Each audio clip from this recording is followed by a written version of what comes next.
വിശുദ്ധരായ മനുഷ്യര് പോലും, ഈ മർത്തി താമസിക്കുന്ന കുഞ്ഞു സിസ്റ്റർ പോലും അധ്യപിക്കുന്ന ഭാവിയാണെങ്കിലേ വിശുദ്ധിയായിരിക്കുകയുള്ളൂ. Praise the lord. അതുകൊണ്ട് ദൈവജനമേ, എപ്പോഴും നമ്മുടെ ഓർമ്മയിരിക്കട്ടെ, സ്വർഗം സന്തോഷിക്കുന്നത് ഞാൻ പ്രാർത്ഥിക്കുമ്പോൾ, ബലിയർപ്പിക്കുമ്പോൾ, കുമ്പസാരിക്കുമ്പോൾ അധ്യപിക്കുന്ന ഭാവിയായിരിക്കണം. പരിചയ മനോഭാവം നമ്മളിലേക്ക് കടന്നു വരരുത്.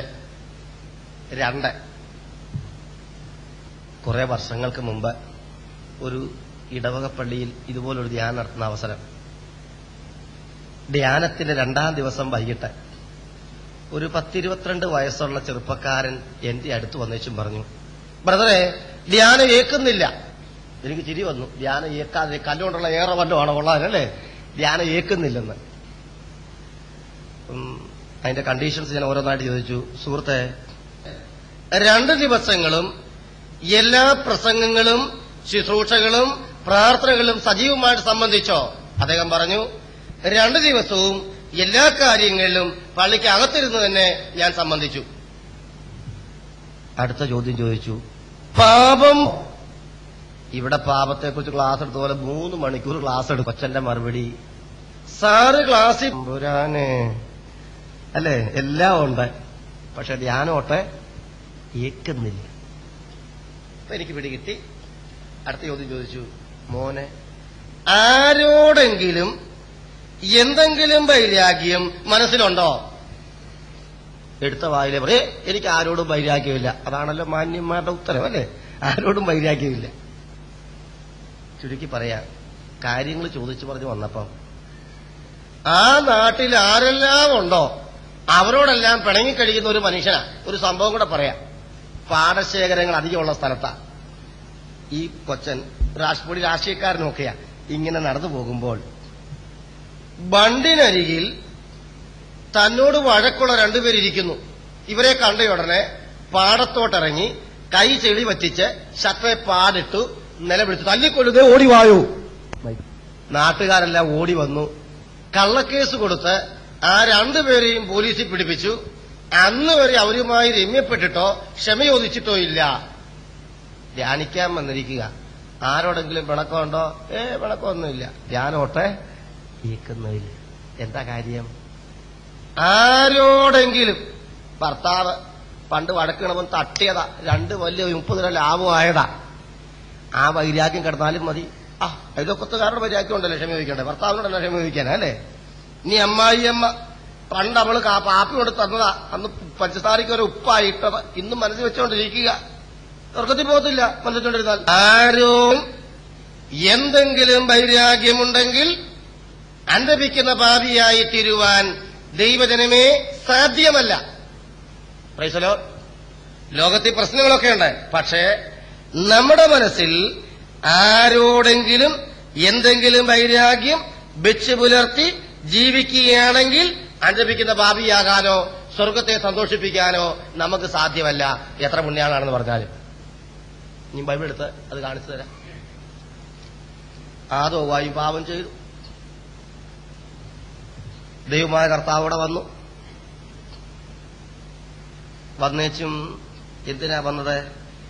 ആദത്തിലും ഹവ്വയിലും അനുദപിക്കുന്ന പാപിയെ കണ്ട് സ്വർഗത്തിന് സന്തോഷിക്കുവാൻ സാധിക്കുമോ എന്നറിയാൻ വേണ്ടിയാണ് ദൈവം വന്നത്. ശരിയല്ലേ? ആദത്തിനെ സ്വർഗത്തെ സന്തോഷിപ്പിക്കാൻ സാധിച്ചോ? ഇങ്ങോട്ട് നോക്കുമോളെ, സാധിച്ചോ? ഇല്ല. എന്താ കാരണം? നീ പാപം ചെയ്തു ദൈവം ചോദിക്കുമ്പോൾ ആദത്തിന്റെ മറുപടി ഭാര്യയെ കുറ്റപ്പെടുത്തലാണ്. കുറ്റപ്പെടുത്തുന്ന വ്യക്തിക്ക് പശ്ചാത്താപം വരികയില്ല, സ്വർഗത്തെ സന്തോഷിപ്പിക്കുവാൻ സാധിക്കുകയുമില്ല. ദൈവജനമേ, ആദത്തിൽ അനുദപിക്കുന്ന പാപിയെ കാണാൻ ആഗ്രഹിച്ചിട്ട് കാണാൻ സാധിക്കാതെയുമായ കർത്താവ് അടുത്ത വ്യക്തിയിലേക്ക് തിരിയുന്നു. തമ്പുരാൻ തിരിച്ചു കണ്ടോ? ഔവ്വ, നീ പാപം ചെയ്തോ? ഔവ്വ എന്നാ പറഞ്ഞു? എന്റെ അയലോക്കത്തെ വീട്ടിൽ ഒരു ചെകുത്താനുണ്ട്, അവൻ വന്ന് എന്നെ കൊണ്ട് പാപം ചെയ്യിച്ചതാ എന്നല്ലേ പറഞ്ഞത്? ആരെയാ കുറ്റം പറഞ്ഞത്? അയലോക്കത്തെ ചെകുത്താന്. ബൈബിള് പറയുന്നു, ഒരനുദപിക്കുന്ന പാപിയെ ഔവയിലും കാണുവാൻ സ്വർഗത്തിന് സാധിച്ചില്ല. ദൈവമായ കർത്താവ് ഇന്ന് ഇവിടെ ഓരോ ആദാമിലെ ഔവ്വായിലും അന്തപിക്കുന്ന ഭാവിയെ കാണുവാൻ വേണ്ടി വരിക.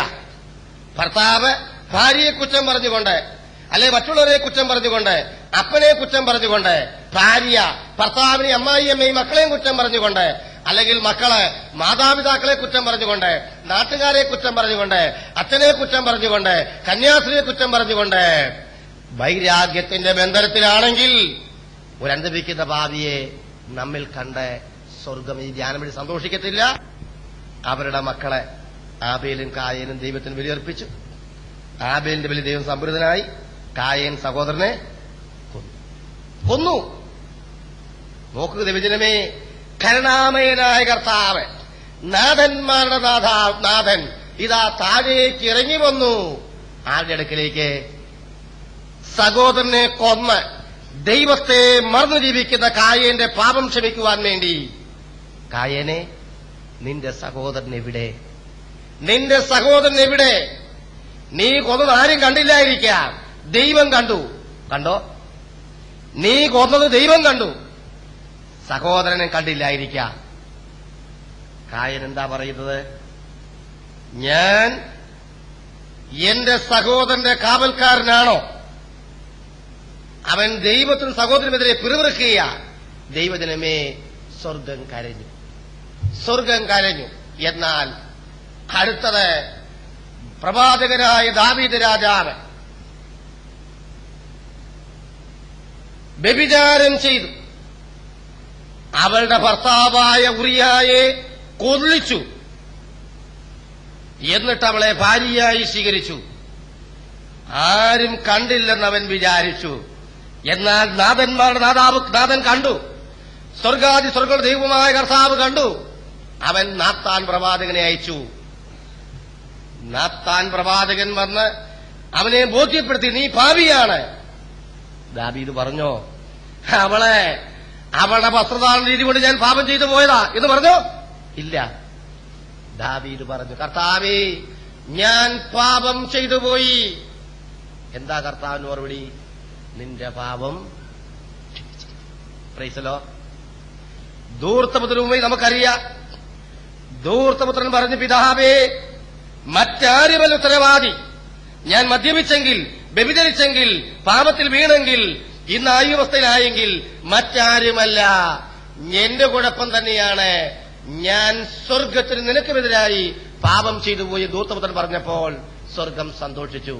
അതുകൊണ്ട് ദൈവജനമേ, ഇന്ന് ഈ നിമിഷം, ഈ ദിവസം സ്വർഗത്തെ സന്തോഷിപ്പിക്കുന്നെങ്കിലേ നമ്മൾ ധ്യാനം വഴി ധന്യരാകൂ, കർത്താവ് സന്തോഷിക്കൂ.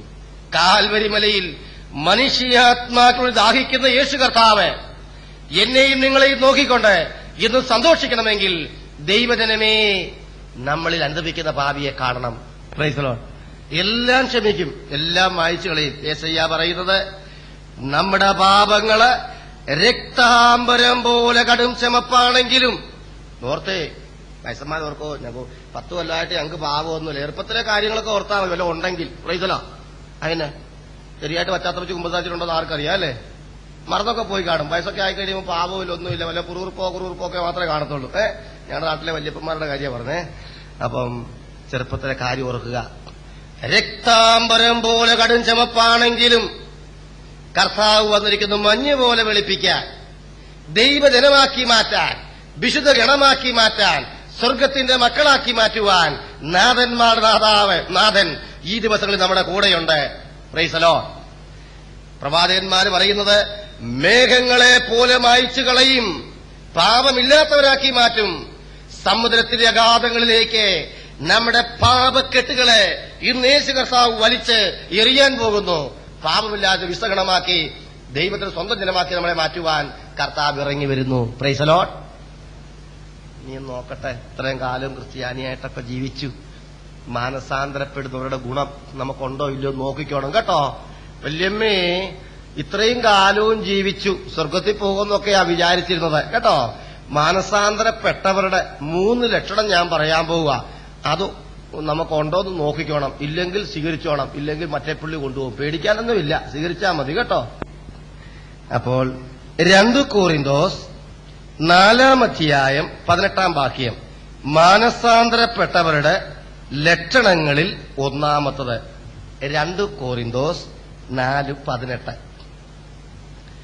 ദൃശ്യമായവയല്ല, അദൃശ്യമായവയാണ് ഞങ്ങളുടെ ലക്ഷ്യം.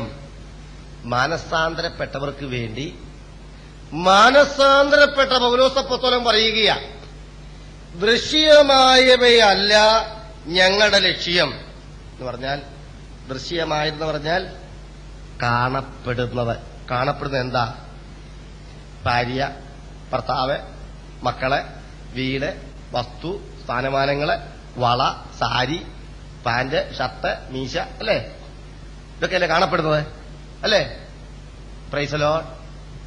ഇവിടെ പറയുന്നു, മാനസാന്തരപ്പെടുന്ന വ്യക്തിയുടെ ലക്ഷണം ഇനിമേലിൽ ദൃശ്യമായവയല്ല. ദൃശ്യമായതല്ലേ പിന്നെന്തായിരിക്കും?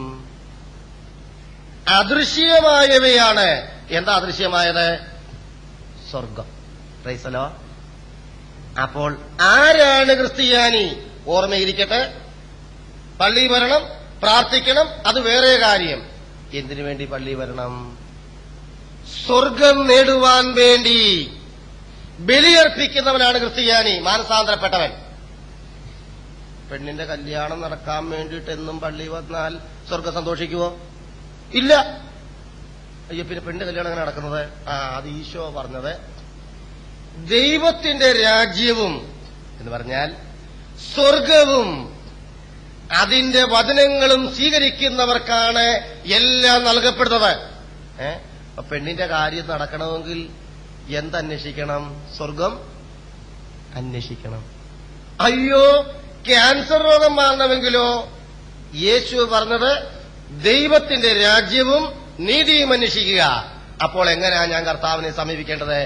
എന്റെ മുഴ മാറ്റണേ, അല്ലെ എന്റെ രക്തസ്രാവം മാറ്റണേ, നടുവേദന മാറ്റണേ, ഹാർട്ട് അറ്റാക്ക് മാറ്റണേ എന്നല്ല പറയേണ്ടത്. പിന്നെന്ത് വേണം? കർത്താവേ, ഇന്ന് മുതൽ എന്റെ ജീവിതം സ്വർഗം ലക്ഷ്യം വെച്ചായിരിക്കും. മാനസാന്തരപ്പെടുന്ന വ്യക്തി ശരിയായി കുമ്പസാരിക്കുന്നത് സ്വർഗം നേടുവാൻ വേണ്ടിയായിരിക്കും. അപ്പോൾ ഇന്ന് സ്വർഗാനുഭവത്തിന് വേണ്ടി, ദൈവാനുഭവത്തിന് വേണ്ടി, സ്വർഗം എനിക്ക് ലഭിക്കുവാൻ വേണ്ടി ആര് കുമ്പസാരിക്കാൻ തീരുമാനിക്കുന്നുവോ അവരാണ് മാനസാന്തരപ്പെട്ടവർ. Price the Lord. ഞാൻ കല്ലുകൂടി നിർത്തുന്നു. എല്ലാരും പറഞ്ഞു, അച്ഛനും പറഞ്ഞു, കന്യാസ്ത്രീ അമ്മയും പറഞ്ഞു നിർത്തണം, അങ്ങ് നിർത്തിയേക്കാം. മാനസാന്തര ലക്ഷണമാണോ? ആണോ? അല്ല. പിന്നെ ഇതിനു വേണ്ടി നിർത്തണം? സ്വർഗം നേടുവാൻ വേണ്ടി, സ്വർഗത്തിന്റെ വചനം സ്വീകരിച്ചുകൊണ്ട് സ്വർഗം നേടുവാൻ വേണ്ടി ഞാൻ മദ്യപാനം നിർത്തുന്നു. ഇനിയും ഭാര്യയും ഭർത്താവും തമ്മിൽ പിണക്കമായിരുന്നു, ഞാൻ ഭാര്യയെ സ്വീകരിക്കുന്നു, ഞാൻ ഭർത്താവിനെ സ്വീകരിക്കുന്നു, അല്ലെ അമ്മായിയമ്മയെ സ്വീകരിക്കുന്നു, അല്ലെ ഞാൻ വൈരാഗ്യമുള്ളവരോട് ചെന്ന് ക്ഷമ ചോദിക്കുന്നു. എന്തിനു വേണ്ടി? എല്ലാരെയും കാണിക്കാൻ വേണ്ടി. മാനസാന്തരപ്പെട്ടവരല്ല. പിന്നെ എന്തിനു വേണ്ടിയായിരിക്കണം? സ്വർഗം എന്ത് കിട്ടാൻ വേണ്ടിയിട്ടാ? സ്വർഗം കിട്ടാൻ വേണ്ടിയിട്ട്. സ്വർഗം കിട്ടാൻ വേണ്ടിയിട്ട് ജീവിക്കുന്ന വ്യക്തിയാണ് കർത്താവിന്റെ മകനും മകളും. നമ്മുടെ ഈ ധ്യാനം എന്തിനു വേണ്ടിയായിരിക്കണം? സ്വർഗം നേടാൻ വേണ്ടി. ആരല്ല ഈ ധ്യാനം വഴി പരിശുദ്ധാത്മാവിൽ നിറഞ്ഞ് എനിക്ക് സ്വർഗത്തിന്റെ മകനും മകളുമാണെന്ന് തീരുമാനിക്കുന്നുവോ, അങ്ങനെ ധ്യാനിക്കുന്നുവോ, അവരാണ് സ്വർഗത്തിന്റെ മക്കളെ. അതാണ് കർത്താവിന്റെ വഴി. മാനസാന്തരത്തിന്റെ രണ്ടാമത്തെ ലക്ഷണം. യോവേൽ പ്രവാചകന്റെ പുസ്തകം 2-ാം അധ്യായം 12-13 വാക്യങ്ങൾ ഞാൻ വായിക്കാം. പഴയ നിയമത്തിൽ യോവേൽ പ്രവാചകന്റെ പുസ്തകം 2-ാം അധ്യായം 12-13 വാക്യങ്ങളെ. മാനസാന്തരപ്പെടുന്നവരുടെ രണ്ടാമത്തെ ലക്ഷണം. ഇതില്ലെങ്കിൽ മാനസാന്തരമല്ല. കർത്താവ് അരുളി ചെയ്യുന്നു, ഇപ്പോഴെങ്കിലും. ഇപ്പോഴെങ്കിലും ഇതൊരു വലിയ പോയിന്റ്. ഒരു വിശ്വാസിയെ സംബന്ധിച്ച് ഏതു നിമിഷത്തിലും അവന് വിശുദ്ധനായിത്തീരാ. ചേടുത്തി ഇങ്ങോട്ട് പോന്നപ്പം അത് ഞാൻ ഇങ്ങനെ കാണിച്ചാ പോകുന്നത്. ഇവിടുത്തെ പെണ്ണുങ്ങൾ ഭർത്താക്കന്മാരെ കാണിക്കരുത് എനിക്കറിയാം. അനുസരണവും വിജയത്തോള ഞങ്ങളുടെ അവിടുത്തെ കാര്യം കേട്ടോ പറയുന്നത്. കാര്യം പേടിക്കല്ലേ, ഇങ്ങനെ കാണിച്ചാ വന്നത്. ഇവിടെ ഒന്ന് വചനം കേട്ടപ്പോഴാ ഓർക്കുന്നത്, അതിയാനെ വിഷമം ഉണ്ടാക്കിച്ചാ വന്നത്, ചെന്ന് ക്ഷമ ചോദിക്കണമല്ലോ. യെസ്,